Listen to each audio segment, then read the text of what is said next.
3. 예수께서 세례를 받으시다. 소제목 광야의 설교자 세례 요한 마태복음 3장 1절에서 12절 마가복음 1장 1절에서 8절 누가복음 3장 1절에서 18절 요한복음 1장 19절에서 28절 거칠고 메마른 유대 광야 낮에는 무더운 바람이 아라비아 사막 쪽에서 불어오고 밤에는 차가운 별빛 아래 들짐승들의 울음소리만 간간히 들리는 황량한 그 광야에 호련히 선지자 한 명이 출현했습니다. 제사장 사가랴의 아들인 요한입니다.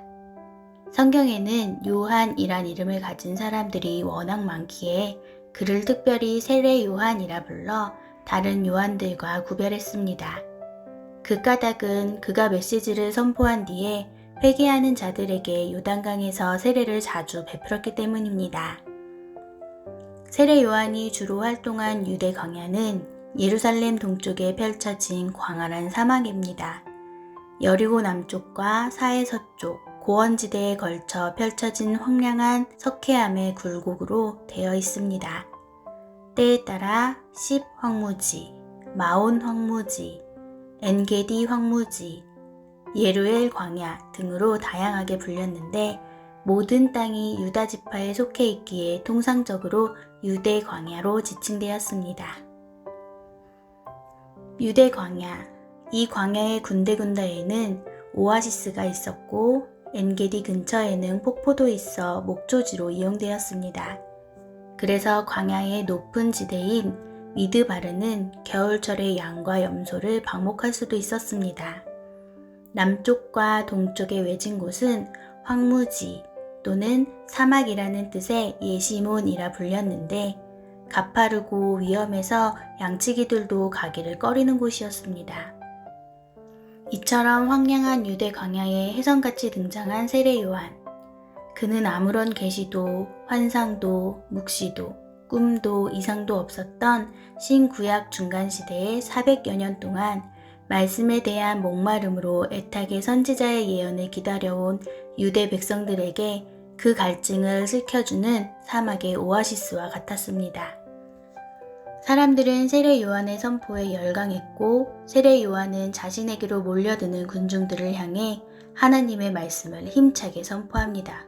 회개하라! 천국이 가까이 이르렀노라! 세례 요한 그는 400여 년 전에 말라기 선지자가 예언한 대로 메시아 예수의 길을 예비하려 먼저 보내진 선지자였습니다. 광야의 선구자였습니다. 본래 그는 제사장 가문의 일원으로 태어났기에 그 자신도 제사장의 길을 걸어야 할 신분이었습니다. 그러나 일찍 하나님의 부르심을 받고 그 소명에 응해 예루살렘 종단을 떠났습니다. 기득권 신분과 안락한 가문을 버리고 메시아의 선구자 역할을 하기 위해 거칠고 메마른 유대 광야로 기꺼이 나아간 것입니다. 세례 요한은 일찍이 예루살렘을 떠났기에 성전의 기득권층인 바리새파와 사두개파 사람들과 섞인 적이 없었습니다. 그래서 예루살렘의 타락한 종교 지도자들에게 당당할 수 있었고 또한 군중들로 하여금 메시아를 받아들일 마음밭을 갖도록 강경한 어조로 회개를 선포할 수도 있었습니다. 그래서 유대의 백성들은 모두가 세례 요한을 두려워했고 그의 구약 선지자들의 대를 잇는 하나님의 선지자로 받아들였습니다. 이런 세례 요한의 호련한 출현에 대해서 말라기 선지자보다 훨씬 이전에 활동한 이사야 선지자에 의해 예언된 바 있었습니다. 그러니까 세례 요한이 유대 광야에 출현하기 무려 700여 년 전입니다. 보라, 광야에 외치는 자의 소리가 있도다. 그가 외치기를 곧 너희는 주의 길을 예비하라. 그분이 다니실 길을 곧게 하라 하도다. 이사야 선지자의 예언대로 유대 광야에 호련히 출현한 세례 요한은 낙타 털옷을 입었고 허리엔 가죽띠를 둘렀으며 메뚜기와 들꿀을 먹고 살았습니다. 낙타 털옷은 낙타의 가죽옷이 아니라 단지 낙타털로 거칠게 짠 옷이었습니다. 이 같은 세례 요한의 복장은 북왕국 이스라엘의 아합 왕 시대에 활동한 엘리야 선지자의 모습과 유사합니다. 결국 이것은 하나님께서는 메시아에 앞서 엘리야를 먼저 보내실 것이라 선포한 말라기 선지자의 예언이 세례 요한에게서 이루어졌음을 뜻합니다. 그러니까 세례 요한은 신약 시대의 엘리야인 셈입니다. 여보게, 참으로 오랜만에 유다 광야에 참 선지자가 나타났다는구먼. 이 선지자의 메시지를 들으러 가보지 않겠는가? 좋지, 나도 들었다네. 엘리야 같은 선지자가 출연해서 하나님의 말씀을 힘차게 선포한다고 하더구만. 지금 많은 사람들이 그분에로 몰려든다니 우리도 빨리 가보게나. 당시 유대 광야에 호련히 나타난 세례 요한의 존재는 유대 백성들의 갈증을 달래줄 사막의 오아시스요, 어둠 속의 빛과 희망이 되었습니다. 그리하여 예루살렘과 요다강 주변, 그리고 유대 땅 전역에서 숱한 무리들이 구름대처럼 요한에게로 몰려왔습니다. 사람들은 요한의 메시지를 듣고는 양심의 가책을 받아 자신들의 죄를 고백하였습니다. 그러면 요한은 그들을 요단강으로 데리고 가서 세례를 베풀었습니다. 요한의 세례는 메마르고 강팍한 유대 백성들의 마음밭을 경작하여 조만간 출현하실 구세주 메시아의 길을 예비하고 있었습니다. 이때 요한이 베푼 세례는 온몸을 물속에 잠시 잠그는 침례 형식이었습니다. 이처럼 요한이 숱한 세례를 베풀었다 해서 사람들은 그를 특별히 세례 요한이라 불렀습니다. 세례, 이것은 마음속의 신앙을 밖으로 드러내 보이는 하나의 종교의식입니다. 세례를 통해 표현된 그 신앙이 예수님을 메시아로 영접할 수 있게 하고 마침내 죄사함으로 이어져 구원에 이르게 됩니다. 예수 그리스도를 믿는 회개와 사죄, 그로 말미암아 얻어지는 영생은 모든 시대를 초월하여 영원토록 변치 않는 기독교의 핵심 진리입니다. 세례 요한의 호련한 등장과 백성들의 열렬한 호응은 자연히 예루살렘 기득권층의 주목을 끌게 됩니다. 그들은 백성이 세례 요한을 하나님의 선지자로 여기고 그를 추종하는 그 자체가 매우 못마땅했습니다. 예루살렘 성전이 복원되고 제사장들과 서기관들과 율법 학자들이 있으면 그것으로서 충분하지 않는가. 그들이 제사를 드리고 율법을 해석하여 사람들을 올바른 길로 인도해주고 있는데 굳이 광야의 선지자라는 자가 나타나 백성들에게 회개를 외치면서 세례를 베풀고 유대의 종교 지도자들인 바리새파와 사두개파 사람들을 공개적으로 비판하고 나서니 마음이 편할 리가 없었습니다. 이상한 복장을 한 사내가 광야에서 말씀을 선포하고 세례를 베푼다고? 도대체 그가 무슨 꿍꿍이로 백성들을 미혹하는 건지 우리가 직접 가서 확인해 봐야겠다. 유대 사회의 종교 지도층인 바리새파와 사두개파 사람들, 곧 바리새인들과 사두개인들은 세례 요한에 관한 보고를 받고는 불편한 심기로 그가 세례를 베풀고 있는 유대 광야로 나갔습니다. 예수님 당시 유대의 종교 지도층으로 바리새파와 사두개파 사람들이 있었습니다. 이들은 각각 당파를 이룬 채 종교적 기득권을 누리고 있었는데 서로 간의 교리가 달라서 만나면 으르렁거렸습니다. 그렇다면 예수님 당시에 유대 사회를 지배하고 있던 대표적인 세 종교적 당파에 관해 잠시 살펴보겠습니다. 첫 번째, 바리새파. 바리새인들로 구성된 종파로 사두개파, 에세네파와 더불어 유대의 3대 종파 가운데 하나입니다. 모세율법, 특히 성결에 대한 규례를 철저히 준수하며 죽은 자의 부활을 믿었습니다. 헬레니즘의 영향에서 분리되어 모세율법을 철저히 지키면서 성결에 힘쓴 무리들이란 말에서 이 종파가 유래되었습니다. 로마 시대에는 6,000명 이상의 당원을 가졌고 대대로 유대인들의 율법 교사로 신앙 지도자로 자처했습니다. 세속화된 사두개파에 비해 이들은 반로마파로서 민족의 독립을 추구하고 대대로 모세의 율법에 충실했기에 정통적인 유대 백성들에게서 어느 정도 신임을 받았습니다. 하지만 지나친 율법주의로 인한 외식과 위선으로 세례 요한과 예수님에게 엄중한 책망을 받았습니다.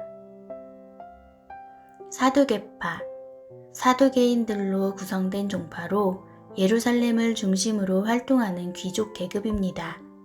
대제사장들은 대부분 이 사두개파에서 나왔습니다.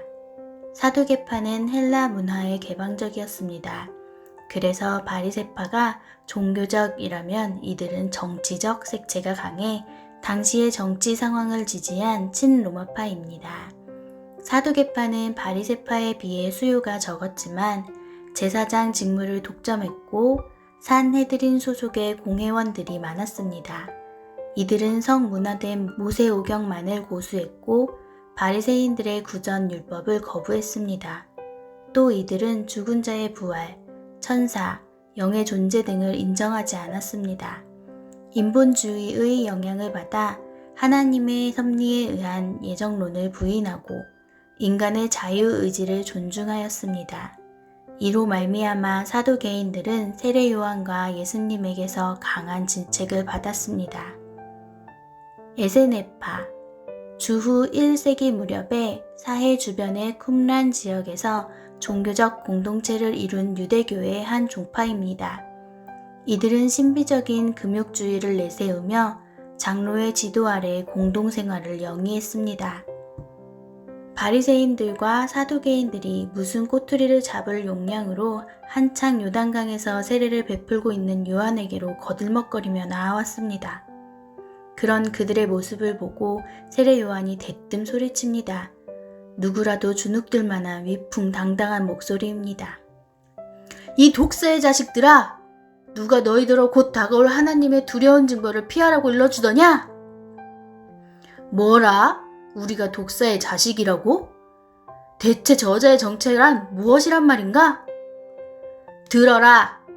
너희는 율법을 잘 알고 잘 지킨다고 스스로 으스대지 말고 회개의 열매를 행동으로 나타내 보여라.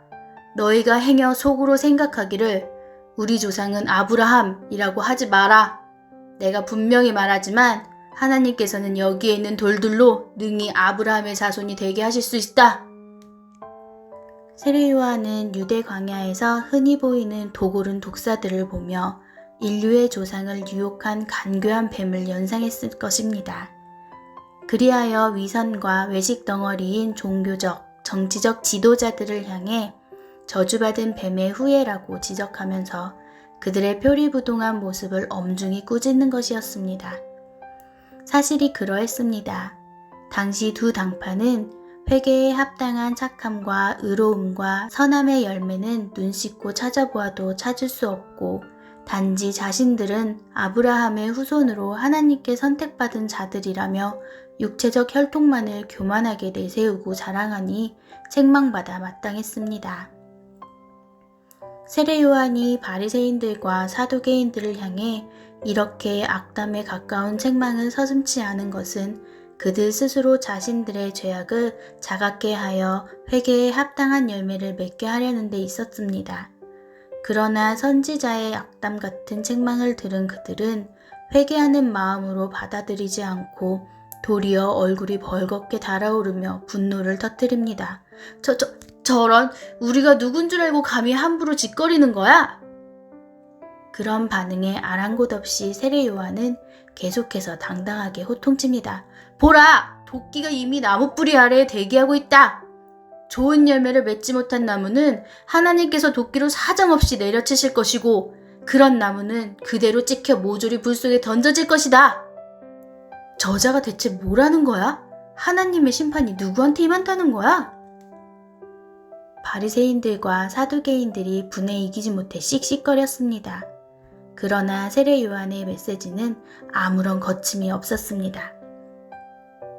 지금 나는 너희를 회개시키려고 물로써 세례를 베푼다.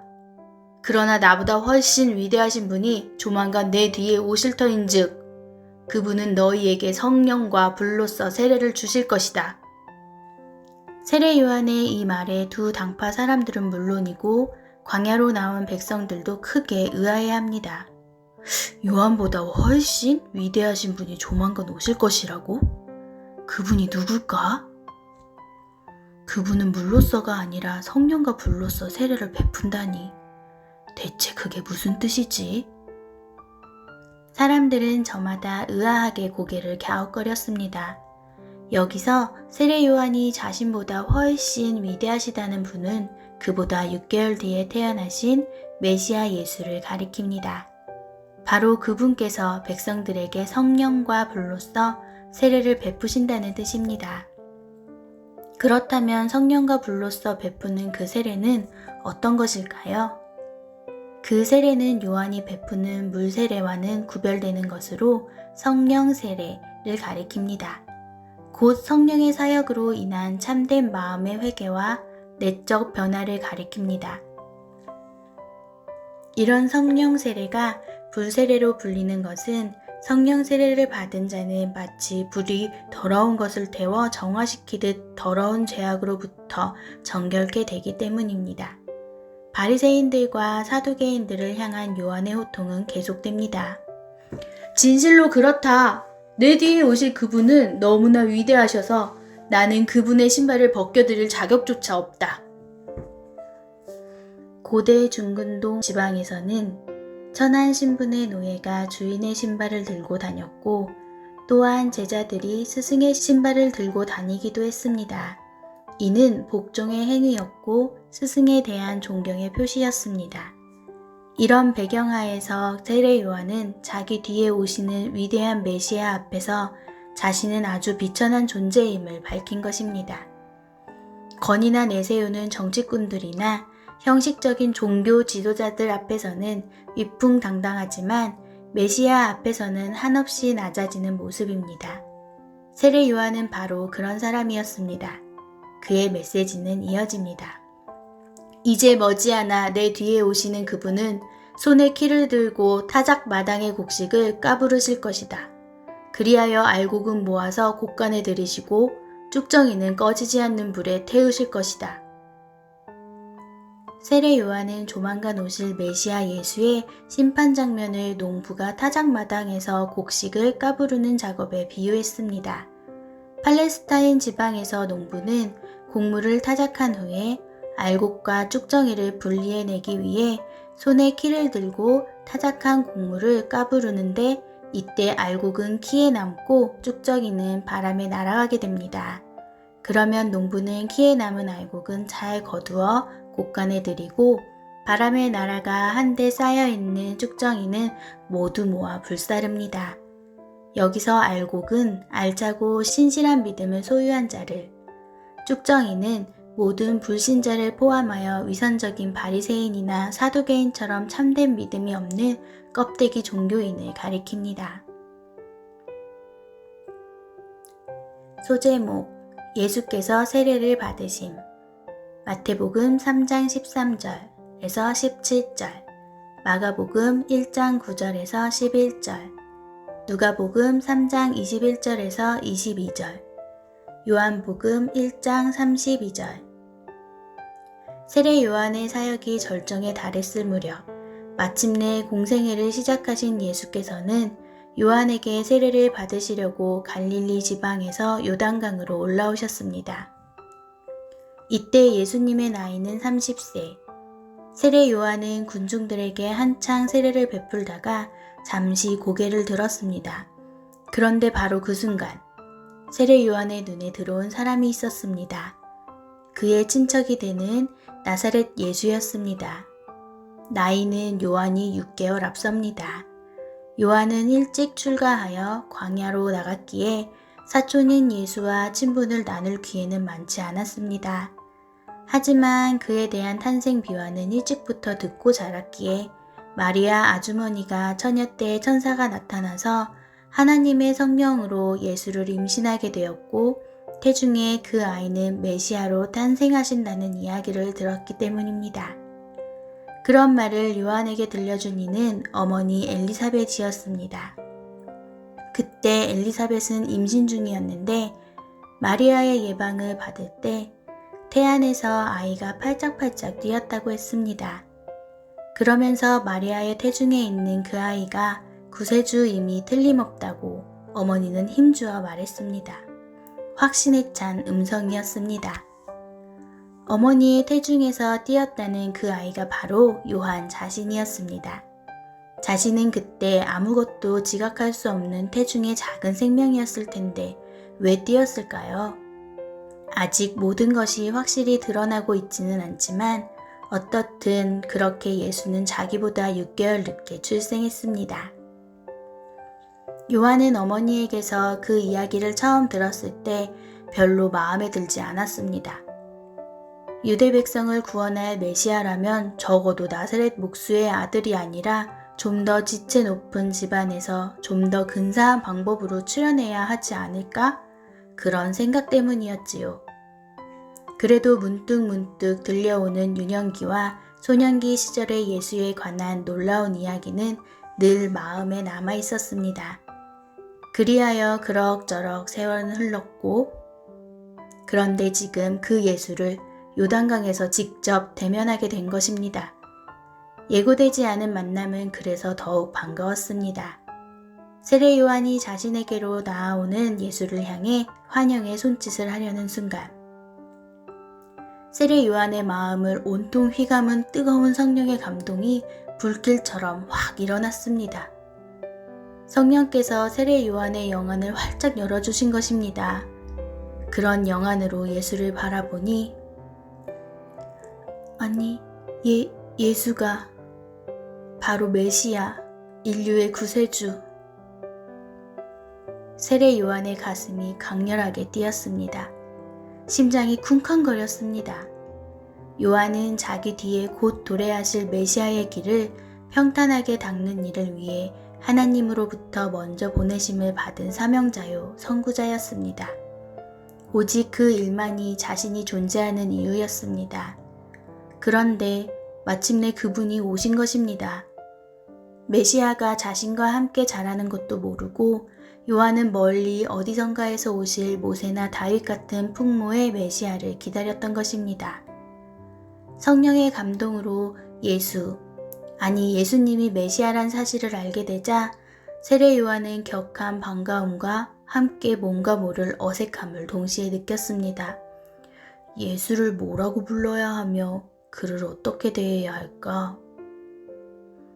요셉 아저씨와 마리아 아주머니의 심정이 이해가 되었습니다. 그런 심정을 이해했는지 예수가 먼저 반가운 얼굴로 아는 표정을 지었습니다. 선지자님께 세례를 받고자 왔습니다. 목소리가 참 맑으면서도 무게가 있었습니다.